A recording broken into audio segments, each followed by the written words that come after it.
Tasavvur qiling, siz O'zbekiston, Qozog'iston, Qirg'iziston yoki Tojikistonda tug'ilmagansiz. Sizni qo'shni davlatlaringiz Polsha, Vengriya va Turkiya. Chunki siz 1945-yil SSSR davlatida tug'ildingiz. Sizni davlatingiz yaqindagina dunyoning eng katta urushini yutib chiqdi. Siz Ikkinchi jahon urushida g'alabani qo'lga kiritgan davlatdansiz. Lekin sizni davlatingiz juda ham katta kambag'allikda. Siz non olish uchun soatlab очередda turishingiz kerak. Oddiy odamlar har kun ishlatadigan narsa siz uchun orzu. Lekin davlat sizga o'zi uy, mashina va hattoki ish ham beradi. Hamma davlatda bir, hech kim pora olmaydi, hamma yaxshi yashaydi. Lekin kunlardan biri siz 6 soat очередda turib bitta axlat qog'ozini olasiz.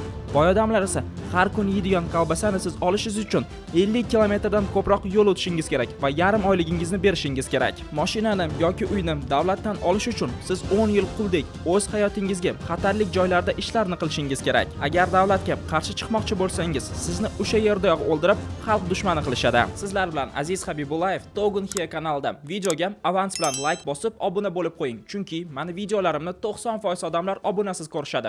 Va agar siz buni to'g'rilab qo'ysangiz, bu menga ko'proq videolar chiqarish uchun motivatsiya bo'ladi. Hammaga kattakon rahmat. 8-mart 1966-yil rasmdagi bu qiz Indiyada joylashgan Amerika Qo'shma Shtatlarining elchixonasiga kirib, "Men SSSRni yomon ko'raman va hech qachon u yerga qaytib bormayman" deydi. Uni axranalar bilan tez vaqt ichida Hindistondan olib chiqib Amerika Qo'shma Shtatlariga olib ketishadi. Bu qizning gaplari dunyodagi eng muhim yangiliklardan biri deb hisoblanadi va SSSRdan qochgan odamlarning eng muhimi bo'ladi. Umrini oxirigacha Svetlana Aliluyeva, Stalinning qizi, Amerikada hayotini o'tkazadi va SSSRni eng past davlat, ovqatsiz va korrupsiyaga to'lib yotgan davlat deb aytib chiqadi. 2023-yil rossiyalik jurnalistlar savol-javob qilishdi. Siz SSSRga qaytgan bo'larmidingiz? Va 33% odam ha javobini berdi. Nimaga har 3-odam SSSRni tanlaydi, Rossiyani emas? Yaxshi hayot, yaxshi odamlar, tayyor ish, mashina, uy. Hozirgi yosh katta odamlar SSSRni shunaqa tasavvur qilishadi. Lekin bu narsani Stokgolmskiy sindrom deyiladi. Bu vaziyatda odam yomon ko'rgan narsasiga shunchalik o'rganib qoladiki, bu holatni yaxshi deb hisoblashni boshlaydi. SSSR biz yo'qotgan davlat emas, biz qutulgan davlat. Ronald Reygan, Amerika Qo'shma Shtatlarining 40-prezidenti SSSR xalqi haqida bitta maqola aytib beradi. SSSRda mashinani olish uchun 10 yil очередni kutishingiz kerak. Pulni esa oldindan berasiz. Mashinaga to'lov qilishga kelgan odam esa sotuvchidan so'raydi: "Mashinani ertalabmi yoki kechqurun olib ketamanmi?" Sotuvchi unga aytadi: "Senga nima, bu 10 yildan keyin bo'ladi-ku." Xaridor esa aytadi: "10 yildan keyin ertalab men uyimga usta kelish kerak." Ha, bunaqa katta очередlar birinchi SSSRda bo'lgan. Oddiy ovqatlarni очередdan olishni hammamiz bilamiz, lekin hattoki oddiy axlat qog'ozini ham очередdan olingan. Va u yerda tanish-bilish, korrupsiya bo'lmagan deb o'ylasangiz, siz qattiq adashasiz. Sotuvchilarni hamma yaxshi ko'rardi, chunki ular boshqalarga qaraganda nonga yaqinroq bo'lishgan. Eski, qotib ketgan nonlarni ular sotishardi.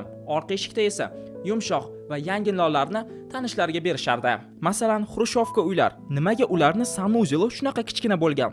Chunki qurilish paytida odamlarning vannaxonasi ular qo'l cho'zilishidan kattaroq bo'lmash kerak deyishardi. Saqlab qolingan joy uchun esa boshqa odamlarga uy qilinardi. Lekin hamma bir xil yashagan-ku, to'g'rimi? Partiyada ishlaydigan odamlar yaxshi yashashgan. Uylar, oltinlar, ichimliklar va bemalol davlat bo'yicha sayohatlar va bu oddiy SSSR davlatda yashaydigan odamni hayotiga o'xshamaydi. Hamayli, oddiy ishda ishlaydigan odam ja ko'p pul topmasa ham birovning haqqini yemasdi deysiz. Lekin Rossiyaga aroqlarni magazinga olib kelishganda odamlar navbatni kutib charchashgani uchun magazinga bostirib kirishadi va sotuvchini urib tashlashadi va militsiya ularga yordam berdi deb o'ylaysizmi? Biz militsiyaga ko'p aloqaga chiqqanmiz. Ular bizga yordam bermagan. O'zinglar saqlanglar, biz sizlarga yordam bera olmaymiz deyishgan. Mana yana bir SSSRdagi holat. Xolodilnikni kalitda yopib ketishadi. Chunki siz bilan общежитiyada yashaydigan odamlar sizni 10 soat navbatda kutgan kolbasangizni o'g'irlab ketishlari mumkin. 1990-yil 31-yanvar kuni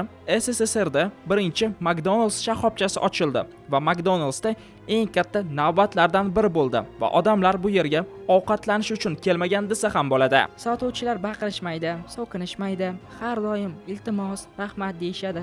Hamma kulib gapiradi. Bu yerga kelish menga yoqadi. Ovqat yeyish uchun emas, bizni hurmat qilishgani uchun. Bu yerda juda ham zo'r, noodatiy. Ham odamlar McDonald'sga ovqat uchun emas, servis uchun borishardi. SSSRni boshqa joylarda esa umuman ovqat yeb bo'lmasada. buni umuman yeb bo'lmaydi. Ha, siz buni yemadingizmi? Ha, yemadim. Nech pulga olgan edingiz shu ovqatni? 95 kopeyka. SSSRda stoloviylar antisanitariya bo'lgan va u yerdagi ovqatlar qamoqxonalardagi ovqatlarga o'xshardi. Bu yer juda ham kir. Stolimni kir lattada tozalab ketishdi. Shu lattalar bilan idishlarni, pollarni ham tozalashadi. SSSRda mahsulotlar sifatli bo'lgan degan gapni aniq eshitgansiz, lekin rostdan ham shunaqa bo'lganmi? SSSRda qilingan mahsulotlarning sifati yaxshi bo'lmagan. Davlatning puli yo'q, mahsulot va materiallar ham yo'q va davlat qilayotgan narsani sifati umuman bo'lishi mumkin emas-da. Ham 20-asrning oxirlarida SSSRda qilingan mahsulotlarning sifati ancha yaxshi bo'lishni boshlagan, lekin 2-jahon urushidan keyin qilingan mahsulotlarni umuman sifati yo'q edi. Sifat va SSSR so'zi umuman bir-biriga to'g'ri kelmasdi. SSSRda mahsulotlar, ovqatlar kam bo'lgan bo'lsa ham hammaga yetgan degan gaplar ham bor. Lekin keling, 90 yil oldin bo'lgan vaziyat haqida aytib beraman. 1932-1933 yil Ukrainada ommaviy ochlik bo'lgan. SSSR Ukrainadan juda ham ko'p yeyuvchi mahsulotlarni olib chiqib ketgan va bu tufayli Ukrainaning o'zida juda ham kam ovqat qolgan va bir yil ichida Ukrainada 3 milliontadan 7 milliontagacha odamlar vafot etishgan. Ham SSSRda ovqat yetarlicha bo'lgan bo'lishi mumkin. Agar sizda yetarlicha pul bo'lgan bo'lsa, oyliklari esa zavodlarda yillab to'lanmagan kunlar ham bo'lgan. Odamlar och qolishardi va bir dona buxanka nonini haftalab yeyishlari ham mumkin edi va hech kim bunga qarshi chiqa olmas edi. Chunki siz qonunga rioya qilmasangiz, sizni qamoqxonaga olib ketishadi yoki esa xalq dushmani qilib o'sha yerdayoq o'ldirishadi. SSSRda nafaqat servis yomon edi, balkim yangiliklarda ham juda ham ko'p yolg'on ma'lumotlar bor edi. 1986-yil Chernobildagi portlash haqida SSSR o'z xalqida necha kishi vafot etdi deyishganda, bu portlashda faqat 2 kishi o'lgan deb aytib chiqishadi. Bir xillar atomli elektrostansiyada minglab odamlar vafot etdi deyishadi, lekin haqiqatdan esa ataga 2 odam vafot etdi. SSSR o'z xalqini panikaga tushirmaslik uchun bu yangiliklarni chiqarmaydi, balkim chet elda bu narsa ommaga chiqib ketmasligi uchun shunaqa yolg'on yangiliklarni chiqarishadi.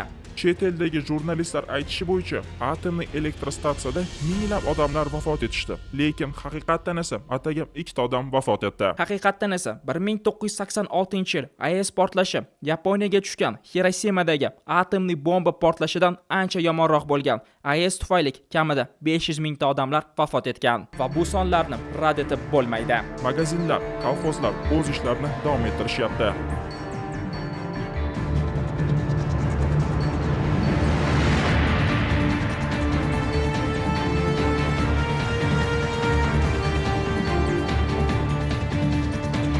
Aytishingiz mumkin. Hozir ham yangiliklarda juda ham ko'p yolg'onlar bor va SSSRda u ancha kamroq bo'lgan. Lekin SSSRdagi 3 ta saylovda kelajakdagi prezidentlar 100% ovozlarni qo'lga kiritishgan. Bu 100% ichida komada yotganlar, yo'qolib qolgan va umuman SSSRda yashamaydigan odamlar ham bor va men kamida bitta odam hech kimga ovoz bermaganini bilaman. SSSRda davlat odamlarni aldardi. Odamlar buni bilishardi, lekin hech qanaqasiga qarshi chiqisha olmasadi. Agar ular qarshi chiqsa, ularni o'sha yerda yo'q qilishardi. SSSRda lagerlar ham bor edi. Ularni gulag deyishardi va u yerga jo'natilgan odamlarni qiynatib, quldek ishlatib, urib o'ldirishardi. Bunaqa lagerlar SSSR bo'yicha bitta emas edi. Ular har xil joyda joylashgan edi va Sibirdagi gulag eng xavfli edi. Sibirda temperatura -30 gradusgacha tushib ketishi mumkin. Bunaqa sovuqda 15 minut perchatkasiz yursangiz, sizni barmoqlaringiz muzlab qoladi va ularni kesib tashlashga to'g'ri keladi. Bunaqa lagerlarda davlatga yoqmagan propaganda bilan shug'ullangan odamlar o'tirardi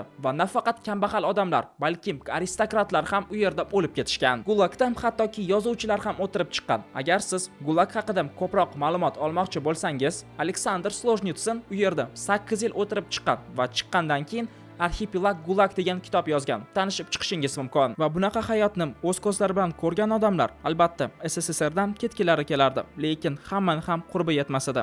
Samolyotga biletlar shunchalik qimmat ediki, oddiy odam 10 yil oyligini yig'ishga to'g'ri kelardi. Lekin baribir ham o'z kuchiga ishongan odamlar ko'p edi. Masalan, xokkey bo'yicha Olimpiya va dunyo chempioni Aleksandr Mogilniy SSSRdan qochib ketgan. U davlati uchun o'z hayotini xatarlik vaziyatlarga qo'ygan va oltin medallarni qo'lga kiritgan va SSSR haqida undan so'rashganda, Bu yerda odamlar baxtli, hammaning o'z uylari bor, lekin bu muhim emas. Umuman muhim emas. Bu yerda odamlar o'z uchun yashashadi. Men esa SSSRda xuddi uyi yo'q itdek yashardim. Viktor Belenko esa o'z muammosini juda ham tez hal qiladi. U Rossiyaga tegishli eng zo'r Nil-25 samolyotini o'g'irlab Amerika Qo'shma Shtatlariga qochadi.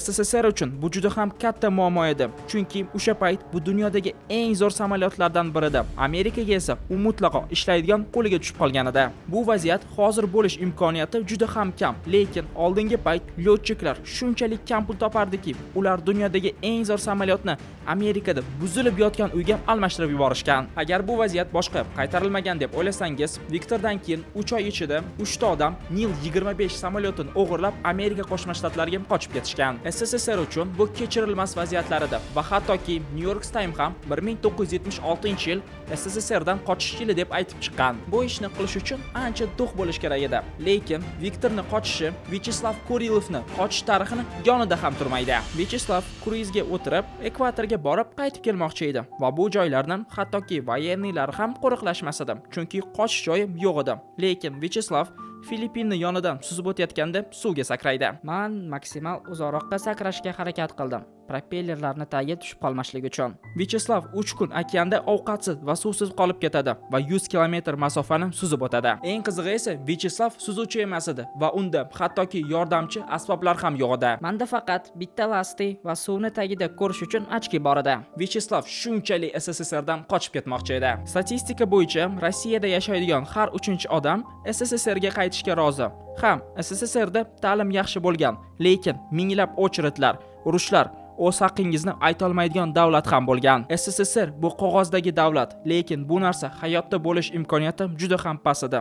Davlatga yoqmaydigan odamlarni yo'qotish hech qanaqasiga davlatni cho'qqiga chiqara olmaydi. Biz aytganimdek, SSSRni yo'qotmadik, biz undan qutuldik. Agar O'zbekiston hali ham SSSR bilan birga bo'lganda, bizni tilimiz, tariximiz, dinimiz, millatimiz bularni hech qaysi biri qolmasada va bizni bolalarimiz hattoki o'zbek tilini ham unutishni boshlashardi. Aynan shunaqa qo'rqinchli davlatdan biz qutulganmiz. Videoni shu yergacha ko'rgan bo'lsangiz, menga like bosib, obuna bo'lib qo'ying, chunki bu menga ko'proq video chiqarish uchun motivatsiya bo'ladi. Sizlar bilan esa Aziz Habibullayev Togun Hiya kanalida edi. Hammaga kattakon rahmat.